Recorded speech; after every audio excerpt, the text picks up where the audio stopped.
할렐루야. 네, 이 저녁에 나오신 여러분 위에 우리 주님의 축복과 은혜가 넘치기를 간절히 바랍니다. 자, 오늘은 어찌하여 형제를 비판하느냐, 그런 제목으로 함께 은혜 나누길 원합니다. 우리가 잘 아는 성경 말씀 중에 시편 133편 1절 말씀이 있습니다. 형제가 연합하여 동거함이 어찌 그리 선하고 아름다운고 하는 그런 유명한 말씀이 있습니다. 세상에서 가장 아름다운 모습이 있다면 형제가 서로 사랑하고 서로 귀히 여기는 것입니다. 서로 격려하고 도와주고, 형은 동생을 아끼고 또 동생은 형을 신뢰하고 존중히 여기는 그런 가족을 보십시오. 얼마나 흐뭇하게 느껴집니까? 반면 어떤 형제들은 만나면 무섭게 싸웁니다. 별로 재산도 없는데 누가 더 재산을 많이 가질까 늘 불을 튀깁니다. 주방에, 명절에 주방에서 모이면 며느리들끼리 싸우고 안방에서는 형제끼리 싸웁니다. 서로 잘 만나지도 않는데 서로 미워하며 늘 경쟁합니다. 이 참 불행한 모습이죠. 여러분, 초대 교회의 특징은 아름다운 교제가 있었다는 것입니다.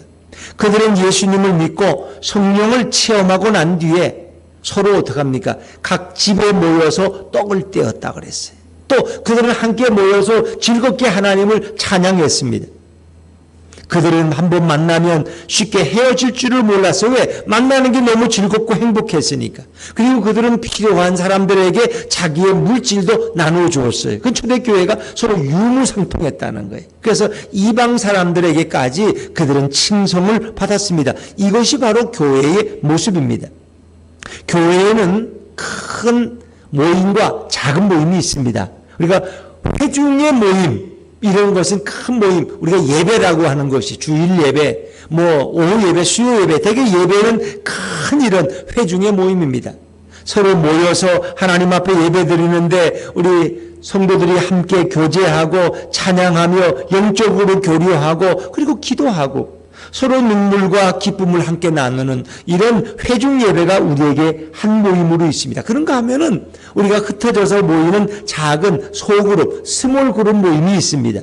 거기에는 이제 10명 이내에 5명에서 10명 정도의 사람들이 모이는, 우리가 말하는 교단적으로 좀 표현이 다르지만 구역이라고도 하고 또 속회라고도 하고 또 목장이라고도 하고 수모임이라고도 하고 또 바이블 스터디, 성경 공부 모임이라고도 하는 이런 작은 모임들이 있어요. 근데 되게 회중 예배에서는 서로 대화할 틈이 없어요. 그냥 그 말씀을 듣고 하나님을 향해서 예배하니까 별로 그런 게 없는데, 이제 되게 이렇게 서로 마음의 시험이 들든가 상처를 받는 경우는 작은 소그룹에서 돌아가면서 이야기도 하고, 상대방이 말하면 또 내 의견을 말하다 보니까 서로 그 의견이 다를 때 좀 불쾌하게 여기는 거예요. 나만 말하면 저 사람은 왜 나를 공격하지? 이렇게 느끼는 거예요. 이제 서로 말하는 가운데 말의 예의를 지키지 않았기 때문에 또 내 생각만을 너무 억누르고 주장하다 보니까 이제 그런 갈등이 생기는 경우가 많이 있어요. 그래서 대개 이제 이렇게 구역 예배를 가다가 또 그만두는 분들도 있고, 속회에 나가다가 난 속회는 안 나가겠다고 자꾸 누구하고 부딪힌다고, 이래서 싫다는 거예요. 그래서 나는 오직 그냥 예배만 드리고 간다는 거예요. 예배만 드리고. 이제 그런 분들이 있어요. 되게 서로 더 뜨겁게 사랑하고 서로 이해하고 서로 기도하는 성도들이 되어야 되는데 왜 이렇게 자꾸 갈등이 생길까? 왜 사람들을 만나면 자꾸 이렇게 부딪힐까? 이게 참 안타까운 거예요. 그래서 초대교회에서도 우리가 지난주에도 1절 말씀을 읽었는데 우리 14장 1절 한번 다시 읽죠. 14장 1절입니다. 시작. 믿음이 연약한 자를 너희가 받되 그의 의견을 비판하지 말라. 되게 교회 안에는 이제 초신자들, 교회 들어온 지 얼마 안 되는, 아직 세상의 습관에 젖어 있는 분들이 있고, 또 신앙생활을 10년, 20년 해서 교회 경력이 긴 분들이 있어요. 그래서 이제 되게, 그래도 미리 오신 분들은 믿음이 강한 분들이고, 또 초보자들은 초신자는 믿음이 약해요. 그러다 보니까 서로 대화가 다르다는 거, 생각이. 근데 그들을 잘 용납하지 못하는 거예요. 그러니까 믿음의 큰 형이 되고 큰 언니 된 분들이 이제 새로 들어온 동생들을 잘 받아들이질 못하고, 너 그것도 모르냐? 그 뭘 아냐? 이렇게 이제 자꾸 비판적으로 본다는 거예요. 이렇게 해서 마음이 상한다는 거예요. 그래서 그의 의견을 비판하지 말라. 그건 그저 시간이 지나면서 자연스럽게 알게 되고 또 친절하게 알려줄 수는 있지만은 그것을 비판하지는 말아라. 왜? 그러면 사람들은 마음에 상처가 생긴다는 것입니다. 오늘 10절 말씀도 마찬가지예요. 자, 우리 10절을 다시 한번 읽어보죠. 14장 10절입니다. 시작. 내가 어찌하여 내 형제를 비판하느냐? 어찌하여 내 형제를 업신여기느냐? 우리가 다 하나님의 심판대 앞에 서리라. 이 말씀도 그래요. 왜 서로 비판하느냐? 왜 자꾸 업신여기느냐? 업신여긴다는 건 지까짓기 뭘 안다고. 지까짓기 뭐 언제 얼마나 됐다고. 나는 그래도 이 교회 뿌리간데. 나는 개척 멤버인데. 뭐 이런 자기도 모르는 이런 교만한 마음이 다른 사람에게 상처를 줄 수 있고 나도 모르는 사이에 다른 사람을 평가하고 비판하고 정죄할 수 있다는 것입니다.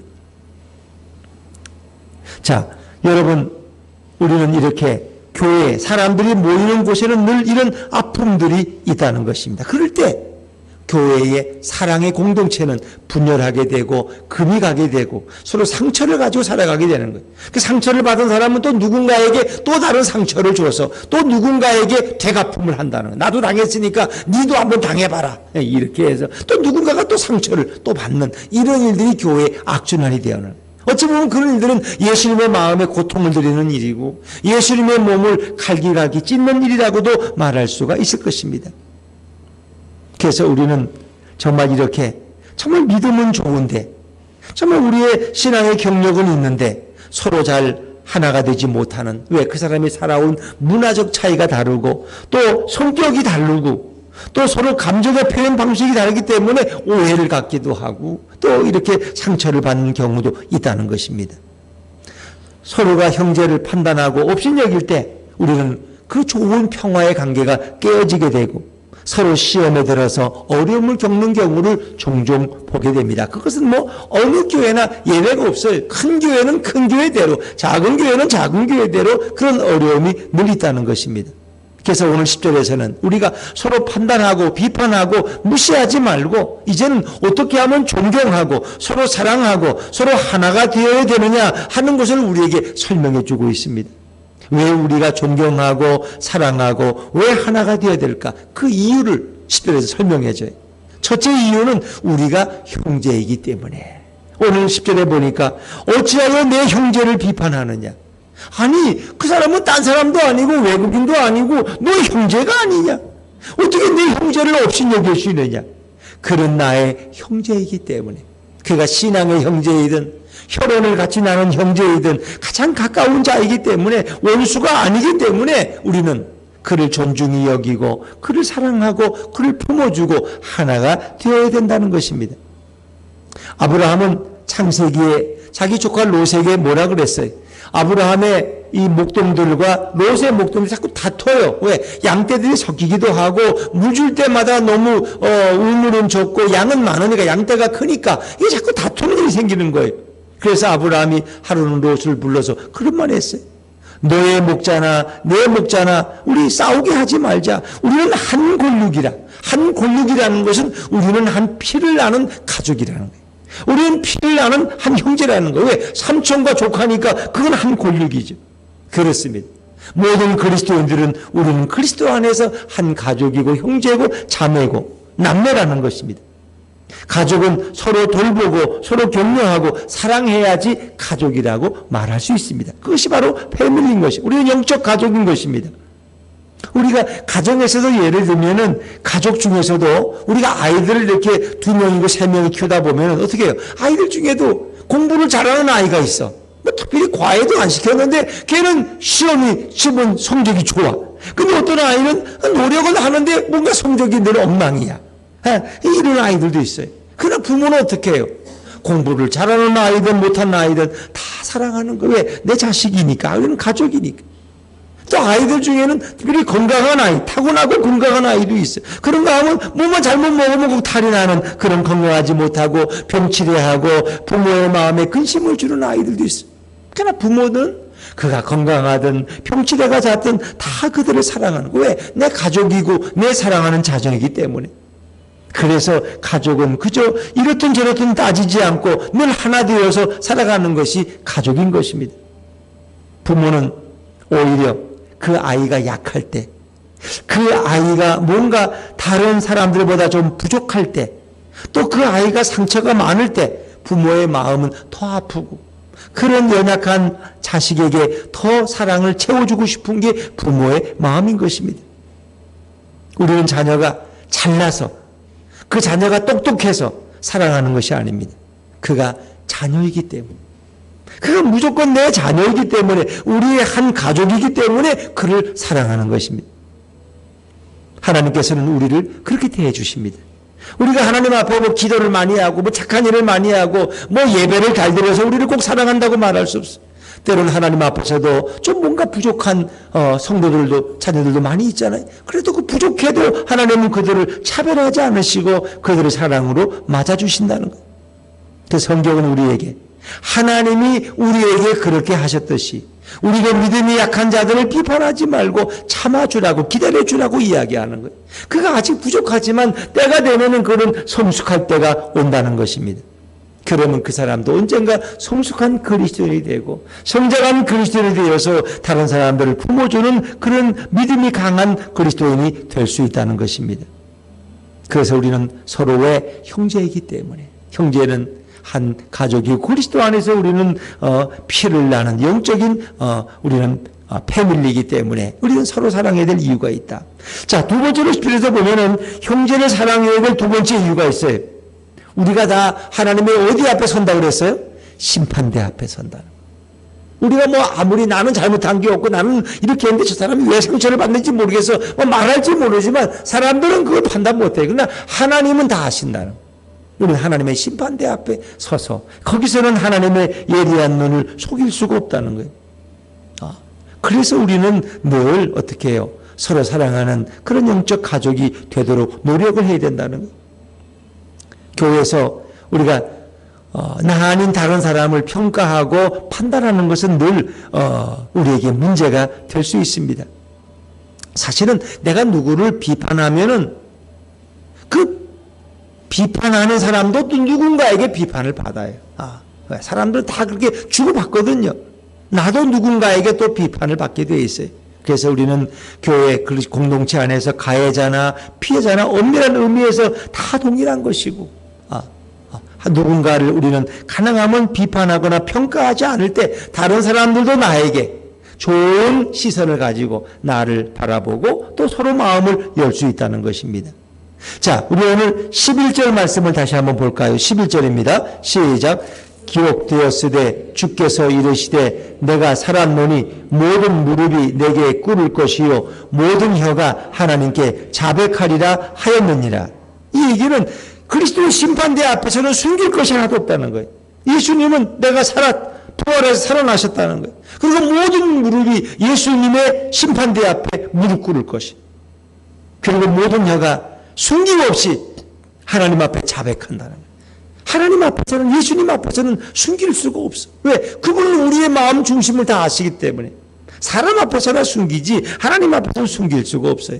12절에도 이러므로 우리 각 사람이 자기 일을 하나님께 직고하리라. 우리는 그 하나님의 심판을 베보자, 그 심판대 앞에 설 것이기 때문에 우리는 정말 늘 노력하려고 자신을 돌아봐야 될 이유가 있다는 것입니다. 하나님 앞에서는 내가 잘났다고 말할 수 있는 사람이 아무도 없어요.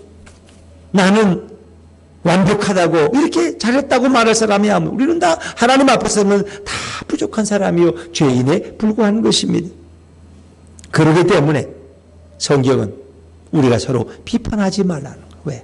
우리도 언젠가는 하나님 앞에서 심판을 받을 존재이기 때문에. 자, 13절 말씀을 다시 한번 읽어볼까요? 13절입니다. 시작.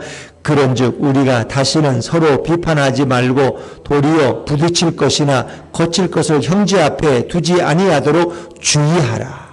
서로 비판해서도 안 되지만은 서로 부딪힐 일이 있으면 서로 피해가라는 거예요. 거칠 것을 형제 앞에 두지 아니하라. 내가 이렇게 해놓으면 저 친구가 저걸 발로 걷어차고 그다 넘어가겠지. 이렇게 하지 말라는. 그러니까 그가 거칠 것은 형제 앞에, 그러니까 넘어지도록 그의 앞에 장애물을 두지 말라는. 장애물을. 그가 시험될 일이 있으면 미리 내가 그런 것을 다 제거해 주어서 그 형제도 신앙 안에서 잘 신앙의 뿌리를 받게 하라는 것입니다. 우리는 늘 사람이기 때문에 어떻습니까? 인간은 다 경쟁하는 존재예요. 또 인간에게 누구나 경쟁심이 있고 질투하는 마음도 있어요. 우리가 같이 옆집하고 장사를 해도 옆집이 장사가 잘 되면 그 한두 번은 참 잘 돼서 좋겠다고 축복하지만 자기는 안 되고 남이 잘 되면 어떻게 해? 질투가 생기는 거예요. 저 친구는 저 잘 됐는데 왜 난 안 되지? 기분 나빠. 어떻게 하면 저 장사를 좀 안 되게 할 수 있을까? 이런 게 인간의 그 타락한 마음이에요. 우리도 그렇습니다. 같은 교회 생활 속에서도 저 사람은 저렇게 늘 남들에게 칭찬받고 인정받는데 왜 나는 인정받지 못하지? 이럴 때 사람들은 질투하는 마음이 생길 수 있다는 거예요. 가정에서도 그렇죠. 부모가 특별히 어떤 자녀만 유독 편애한다고 느끼면 사실 다른 자녀들은 섭섭하게 여깁니다. 부모에게 불만을 품어요. 그래서 어느 순간에 보면 성장해서 어머니가 나한테 해준 게 뭐 있냐고. 형만 맨날 사랑했지. 동생 나는 옷이나 한번 제대로 사줬느냐고. 맨날 형 입던 거 얻어 입었지. 이렇게 동생들은 불만을 가지고 있어요. 또 막내들도 그럴 수 있어요. 예를 들면 모두가 다. 어찌 보면 그것이 인간의 모습이죠. 그래서 우리는 늘 이 말씀을 통해서 교회 공동체 속에서 우리 또 신앙의 형제들 사이에서 서로 이렇게 장애물이 있다면 서로 그 장애물을 치워주고 넘어지지 않도록 서로 보호해주는 그런 넓은 마음이 우리에게 필요하다는 것입니다. 그래서 형제가 넘어질 것을 뻔히 알면서도 지켜보는 저놈이 저기 걸려서 넘어지나 안 넘어지나 두고 보자 이런 건 아니라는 거죠. 그리스도 안에서 우리는 오히려 나의 일처럼 형제의 장애물을 제거해주고 그를 위해 기도해주고 그를 축복하고 격려하는 그런 아름다운 영적 가족 공동체가 되어야 된다는 거예요. 그래서 13절을 통해서 성경은 단호하게 두 가지를 말합니다. 이제 더 이상 형제를 비판하지 말고 판단하지 말라는 거예요.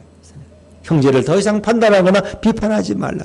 두 번째는 다른 사람이 걸려 넘어지기 전에 그 걸림돌을 치워주라. 이것이 바로 그리스도의 사랑이고 성도의 사랑이라는 것입니다. 자, 우리 14절 한 절 더 앞으로 나가보시죠. 14절입니다. 14절 시작. 내가 주 예수 안에서 알고 확신하노니 무엇이든지 스스로 속된 것이 없으되 다만 속되게 여기는 그 사람에게는 속되니라. 이 속되다, 정결하다 이런 것은 이제 거룩한 것과 부정한 것의 문제예요. 속되다는 것은 이거 부정한 거예요. 그러니까 사실은 이제 이 얘기가 출발한 것이 음식에 대한 얘기로부터 시작됐어요. 음식. 어떤 원래부터 유대인으로 있다가 그리스도인이 된 사람들과 이방인으로 있다가 그리스도인이 된 사람들은 문화가 달라요. 유대인들은 어릴 때부터 정결한 음식과 부정한 음식을 엄격하게 구분합니다. 근데 그리스도인이 된 다음에도 그들은 정결한 음식만 먹어요. 그러니까 돼지고기 이런 거 안 먹습니다. 유대인들 중에 정결한 자들은. 그 먹는 음식과 먹지 못하는 음식이 있어요. 근데 이방인들은 그런 구분이 없다는 거예요. 아무거나 없어서 못 먹지 다 잘 먹어. 근데 그런 사람들이 그리스도인이 됐어. 같은 교회에서 신앙생활에 그러니까 음식을 먹을 때마다 시험 드는 거예요. 유대인들은 먹지 못하는 게 있어. 저런 걸 어떻게 먹지 저걸? 근데 이방인 그리스도인들은 뭐 없어서 못 먹지 너무 잘 먹는 거야. 저것들이 무슨 짐승같이 저렇게 신앙생활을 하나? 사람이 먹을 게 있고 못 먹을 게 있지. 이제 그래서 그걸 부정한 것을 먹는 것을 속되다고 하는 거예요. 그러니까 음식 앞에서는 속된 것이 없다. 오히려 그래서 속되게 부정하게 여기는 그 사람 자체가 잘못된 것이다라는 거예요.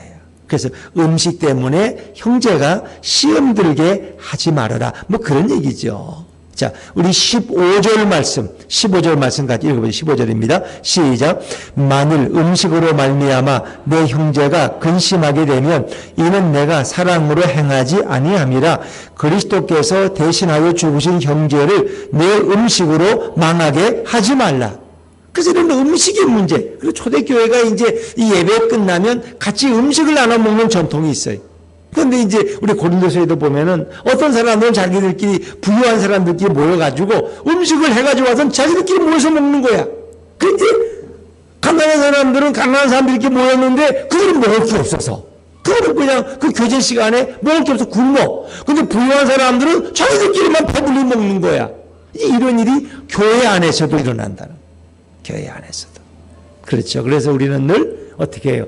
부유한 자들은, 여유가 있는 자들은 가난한 자들을 배려해서 같이 짝을 지어서 이렇게 나눠주고 이런 공동체가 되어야 되는데 늘 음식으로 해서 이러면 시험이 들죠. 저것들은 예수를 사랑한다고 하면서 지들만 먹을 줄 알지 나눠줄 줄을 몰라. 또 그러는 거예요. 이것이 이제 문제인 거죠.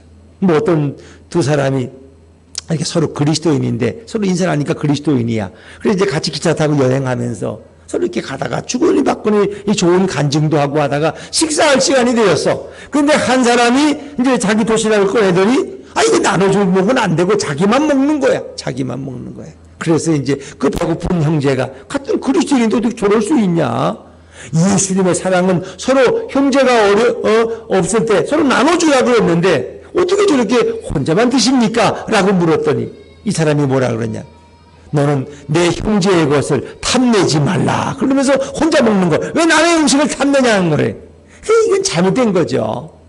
우리 속담에도 콩 한 쪽도 나눠 먹으라 그랬는데 더구나 우리가 그리스도의 사람이라면 우리는 서로 나눠 먹을 수 있는 마음, 또 형제가 이방인의 환경 속에 있다가 와서 우리가 보면 부정한 것을 먹지만은 그것은 부정한 것이 아니라 왜? 그리스도께서 모든 만드신 것은 다 거룩한 거예요. 왜? 하나님이 다 먹을 수 있도록 우리에게 만들어 놓으신 거야. 근데 이제 우리는 음식에 대한 선입관이나 문화 때문에 어떤 걸 먹으면 정결하고 어떤 걸 먹으면 부정하다. 이런 잘못된 생각을 가질 수 있다는 거예요. 그래서 오늘 성경은 특별히 여기에 대해서 하는 거예요. 제가 전에도 말씀드렸지만 어떤 제사 음식을 먹으면 꼭 탈나는 분들이 있어요. 뭐 제사 음식에 무슨 귀신이 붙어 있는 것도 아니야. 장례식집에 가서 왜 한 그릇 먹으면 맛있기만 하더구만. 자기는 거기 가면 뭐 귀신이 붙어 있는 것 같아서 먹고 나면 설사가 나서 못 먹는데. 그런 분들도 있어요. 그런데 매이지를 말라는 거예요. 근데 그런데 매이면 자꾸 이제 그런 거에 우리는 영향을 받아요. 그래서 모든 음식은 다 먹을 수 있어요. 그것이 뭐 독한 것이나 잘못된 것이 아니라면 우리는 건강한 사람들은 누구나 먹을 수 있어요. 돈이라는 것도 뭐 여러분 돈은 나쁜 거예요? 좋은 거예요? 돈은 좋다고도 할 수 없고 나쁘다고도 할 수 없고 중립이야, 중립. 그러나 선하게 사용하면 돈은 한없이 좋은 거야. 돈을 나쁘게 사용하면 한없이 나쁜 거야, 그거는. 왜? 돈을 가지고 방탕하고 이렇게 자기를 이렇게 범죄하는 일에 돈을 사용하면 그건 돈은 나쁜 거예요. 그러니까 돈을 가지고 어려운 사람을 돕고 배고픈 사람을 먹이고 병든 사람을 치료하면 그 돈은 얼마나 선한 거예요.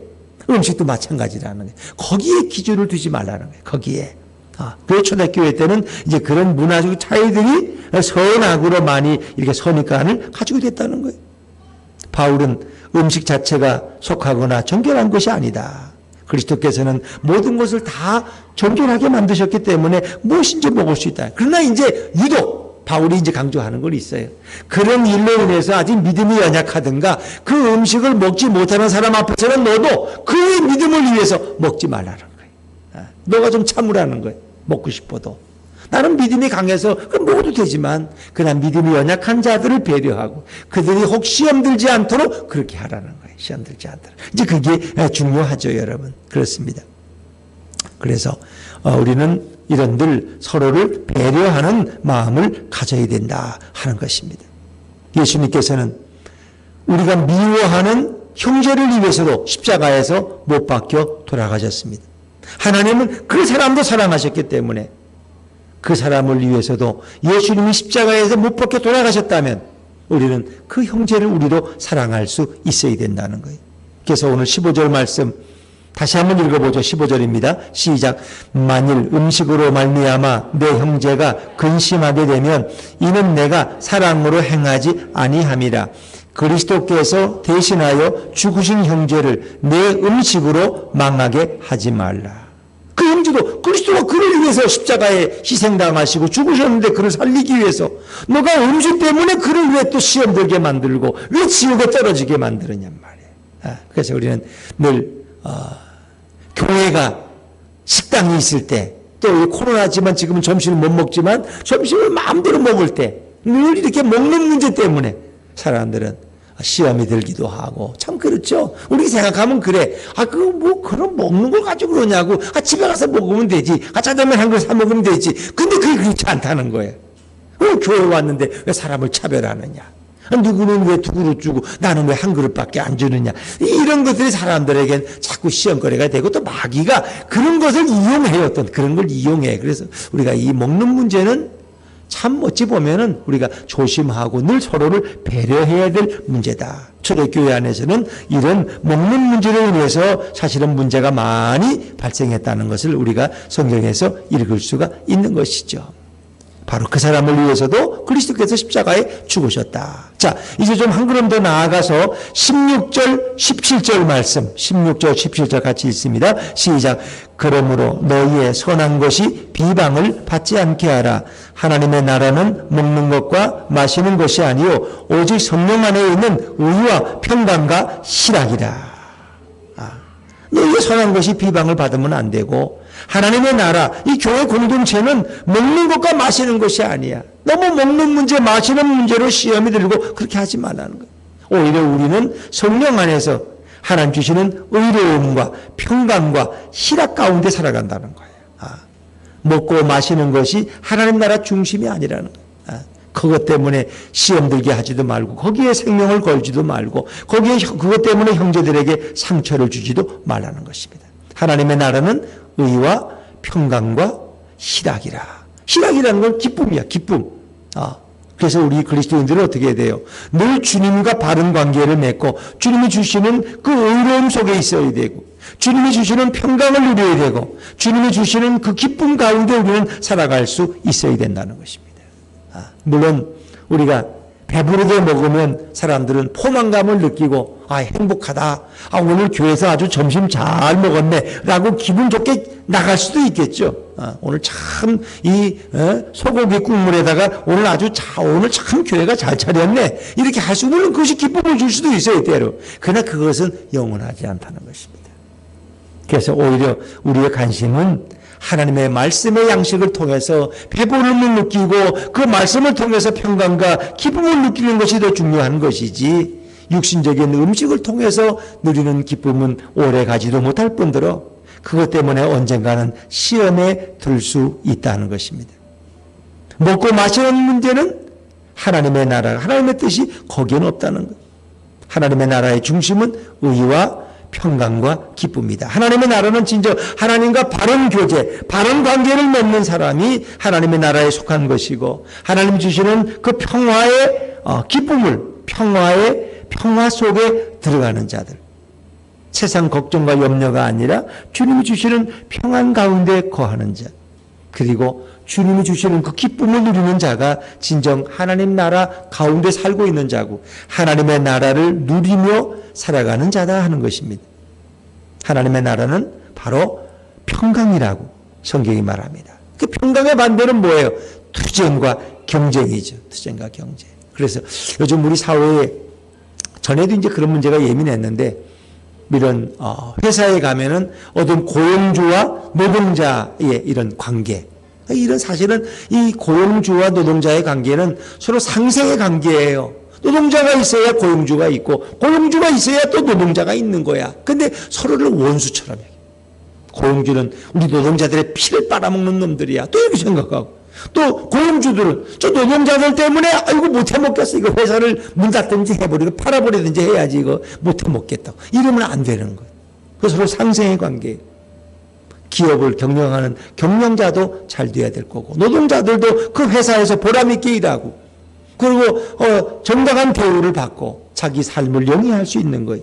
그래서 이 모든 것은 정말 상생의 관계, 이건 서로 평화로운 관계가 돼야 되는데, 요즘 참 우리가 볼 때는 너무 극단적인 노조운동이 오히려 그런 평화를 깨트릴 수도 있고, 또 기업가들도 너무 지나치게 노동자들을 배려하지 않으면 그것이 문제가 되는 거예요. 그래서 언제 택배 노조들의 문제도 늘 야기되지만, 어떤 택배의 어떤 지점 점주가 너무 그냥 일하는 분들 때문에 못 견뎌가지고 그냥 그래서 그냥 결국 자살하는 이런 불행한 일도 생기잖아요. 경영하는 지점장쯤 돼가지고 그 사람이라고 얼마나 돈을 벌겠어요? 다 어려운데 돈 꿔가지고 투자해서 이제 거기 일하는 택배기사 한 10명, 20명 놓고 일을 하는데, 그 택배기사들이 마음이 합쳐가지고 그냥 주인을 원수처럼 여기고 욕을 하고 대들고 그러면 모두가 다 괴로운 거예요. 그렇게 되면 결국 자기들도 불행해지는 거야. 물론 그것은 한 예에 불과하지 모든 게 다 그렇게 했어요. 그러니까 우리는 어떤 경우든지 서로를 배려하는 마음이 있을 때 거기에 주님의 평화가 있고 거기서 하나님의 사랑을 우리는 누릴 수가 있다는 것입니다. 타락한 사회는 투쟁을 앞세우고 폭력을 앞세우지 평화를 앞세우지 않습니다. 공산주의 혁명이라는 건 뭐예요? 다 투쟁이야, 투쟁. 노동자들, 농민들은 다 일어나서 이런 주인들을, 고용주들을 다 무너뜨리는 사회. 그것이 바로 천국이라고 생각해. 그건 잘못된 거죠.